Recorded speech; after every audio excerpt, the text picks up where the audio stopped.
can see that.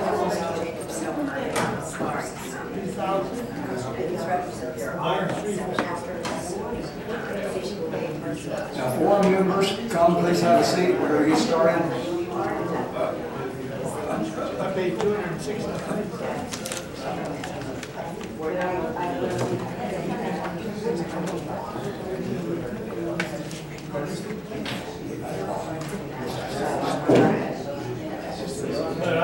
Okay, ladies and gentlemen, please.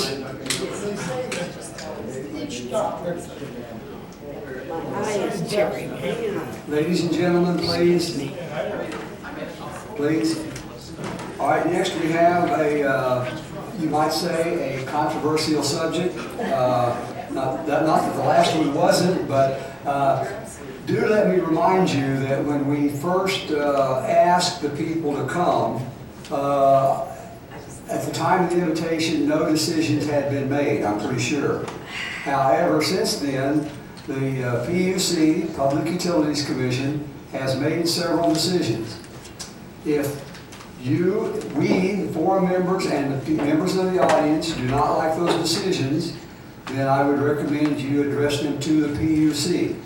The different speakers here, best of my knowledge, have little or no, well, maybe they make some recommendations, but they did not make the decisions.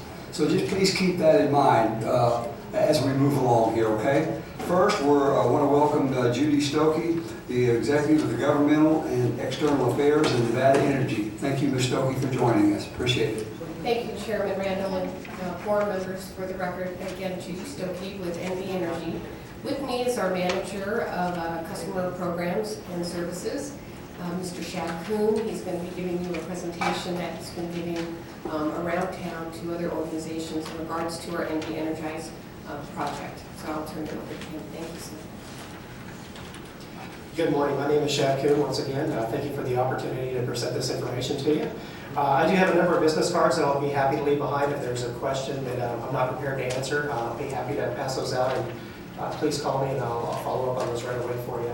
NV Energize is NV Energy's Smart Grid Smart Meter project. The project, a little bit of background about the project itself is we did receive approval in July of 2010 from the Public Utilities Commission for this project. It's a $303 million project. $139 million of this project is being funded through the Smart Grid Investment Grant through the Department of Energy. Excuse me just a minute. Yes, sir. A copy of the presentation is behind your yellow thing. In case you can't see that very well, we have a copy of the presentation which will help us. Thank you. In addition, we did bring a couple of other supplemental fact sheets that are also behind our presentation on the table that I would welcome anybody to also pick up if they're interested. Thank you. No problem. So our project, the scope of our project was to replace 1.3 million meters throughout the state, every service point that NV Energy has throughout the state of Nevada. 1.3 million electric meters and 150,000 gas modules located in the Reno-Sparks area of northern Nevada. The project began, as I mentioned, it was approved in July of 2010 by the Public Utilities Commission, and we began installing smart meters in September of 2010 and are expected to have the meter installation piece of this project completed by December of this year, December 2012. So the first question that usually gets asked out in the community is basically, what is a smart meter? Smart meter basically is the same meter that you had before with the addition of technology, specifically technology that allows two-way communication between our customers and the company there, and the end result is what the smart meter is today. Thinking about what does a smart meter really do is we ask customers to think about speedometers in their car. How do you have some timely feedback and have the ability to control the accelerator of how fast you go? And up until this point, some customers are very, very aware of their energy usage, but most customers, and specifically me, being with the company for close to 20 years, have brought new awareness with the tools that have been made available with the smart meter technology. So thinking about cars, if they didn't have speedometers, what kind of surprises could be out there? And some of us have had that occasion where you get that bill at the end of the month, and it has been totally out of your expectation of what you thought was going to be the energy usage out there. Thinking about the speedometer there for just a second, and where you look at that information in your car, generally you have a dashboard that has other gauges and information there in a centralized location. In this case is how we try to describe what the smart grid is. And the smart grid, although the smart meter is just one piece of it, allows for more timely energy information, the ability to have automated outage detection and restoration confirmation, so not having to necessarily pick up the phone and call us to let you know when you're out, but also confirming when our crews are in those areas doing restoration that we have everybody back 100% in service before they do leave those areas. This also gives us the ability to provide improved conservation options, voluntary options that are out there, and the ability to start and stop service remotely. So customers that had moved in our service territory before generally had to provide us access, and we gave you a day that we would be out there to initiate or discontinue the service, and now we can do that through our secure network. Our secure network we have out there is a standalone network. Most of our infrastructure is located within our substations or the antennas that are out there. There's not any other systems or anything. It's not part of any cellular network or anything like that. It's a standalone network that was built from the ground up, mainly for the aspect of the cybersecurity reasons that go along with it. Biggest question that does come up are the smart meters accurate? You see a lot of news that's out there, especially if you do a search on the internet. There is a lot of information that's out there. We have a three-part step about the accuracy of the meters. First of all, every meter that we receive from our manufacturer is tested by the manufacturer. When we do receive a shipment of meters, before those meters are deployed out in the field, we do pull a random sample of 5% and test those meters for accuracy and communication, make sure that they do talk to our network, our secure network, before they're released out of the field.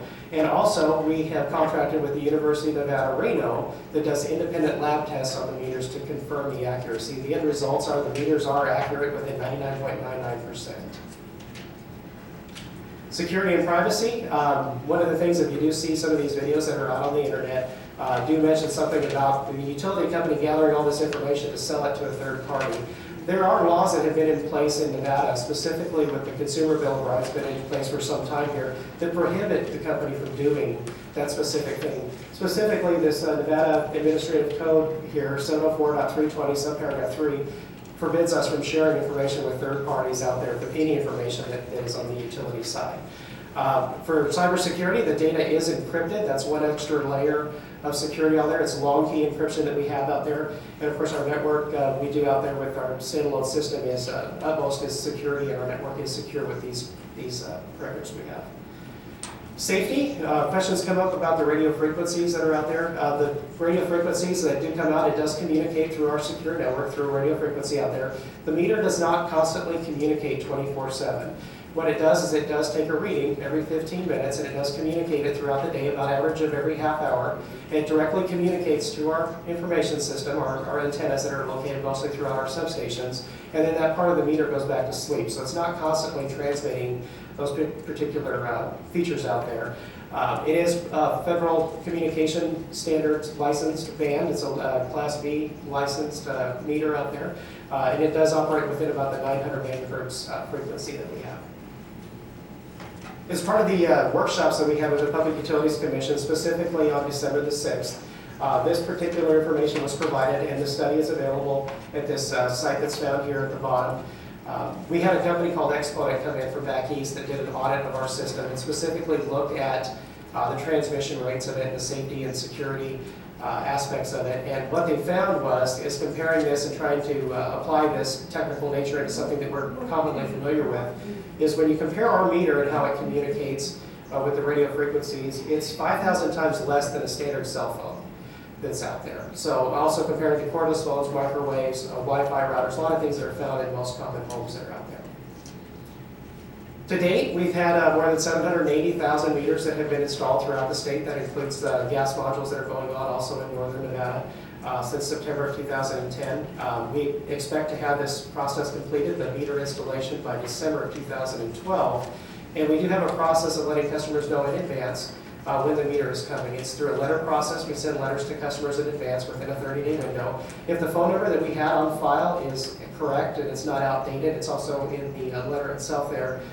We will also provide a reminder call a couple of days in advance to let you know of our presence. The electric side does require a short power outage while we do change that out and do the testing of the panels and everything.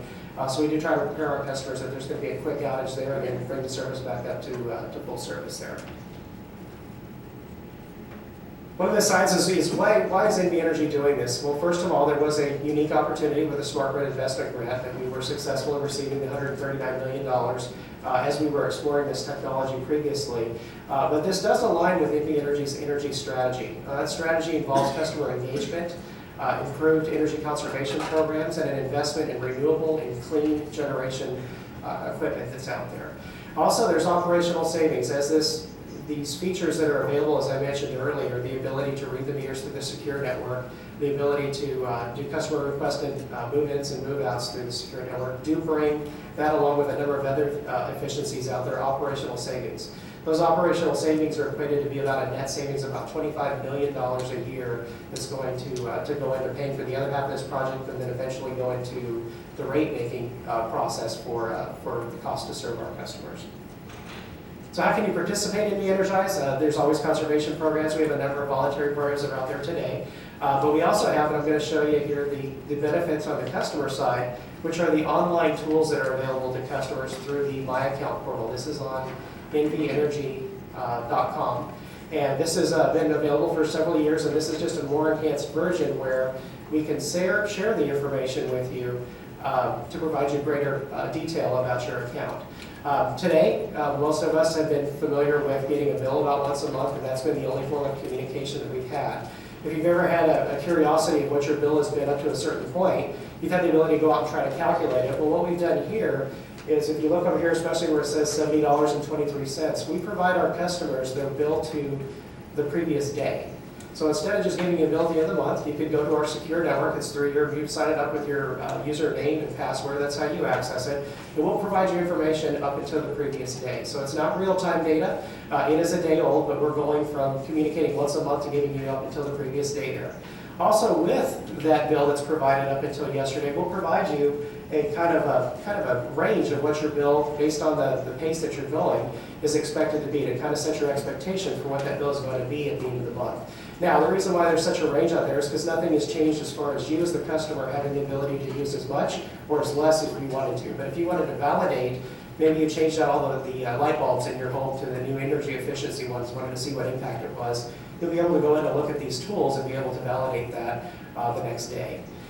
So along with that, there's 4 screens that are available with the smart meters, and these are available anywhere from about 30 to 60 days after the meter has been successfully installed. And the reason for that period is we also go out after the smart meter has been installed and we verify at least one reading in person to make sure that what's on the digital display there is the same thing that's being collected through the secure network. And we make sure there's a number of things that are validated and the quality is there before we turn these features on. So it's a range of about 35 to 60 days before these tools are available and visible to customers. I mentioned there was 4 screens that were available. These screens here, there's energy by day of the week. There is actual daily and average energy usage. This one on the right here, there's a bar that's probably hard to see, but it's probably easier to see in your handouts there. That'll show you what your average energy usage is by day out there.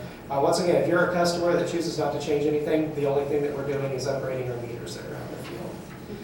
This one here also shows daily energy with temperature, and I'm hoping this will be very beneficial in the summertime, especially here in Southern Nevada where I live, is understanding how when it's 115 degrees outside, even though I let my air conditioner go up to 90, it still does come on several times a day to maintain that higher temperature.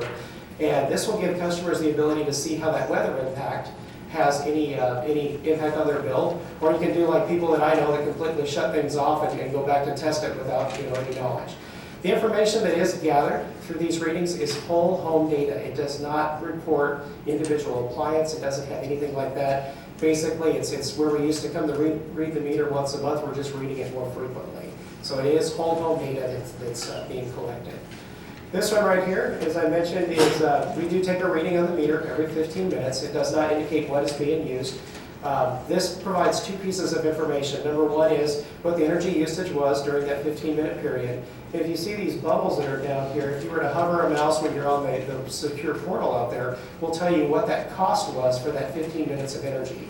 So maybe if you were just curious about a particular time of day when a pool pump was running and wanted to calculate what that was, you would have these tools and the ability to do that. For those that are familiar with spreadsheets or have an interest to take this information any further, up in the upper right hand on this blue bar is the ability to export the data if you wanted to look at a particular time of day or just ask yourself some more detailed questions about your energy usage, you're able to export that data into a spreadsheet format and analyze that.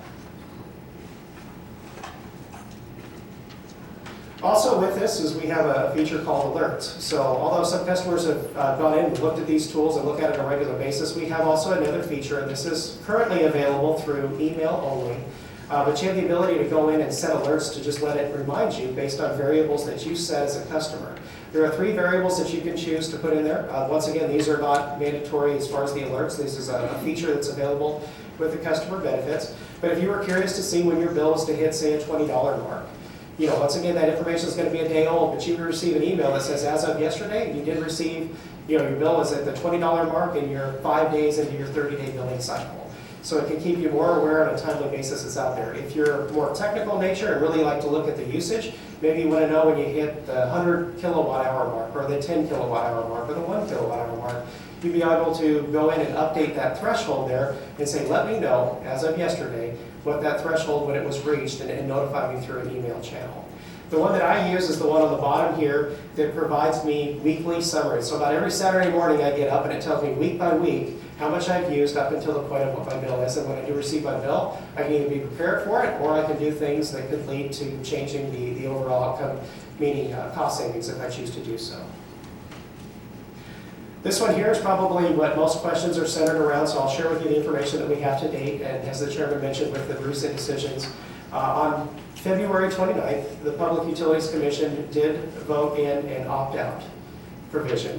There's a couple of things that are being done right now that are in the works, but I'll share with you what we know today. So it's a 2-to-1 vote on the 29th of February that a trial opt-out program is warranted and to be evaluated. So what's going on right now and what the trial opt-out was is the commission agreed that there would be an alternative meter that was made available. This meter is a drive-by meter. It's called an AMR or an ERT meter, and these are the ones that are used by several other utilities, whereas it's still being collected through a radio frequency, but it's done when a truck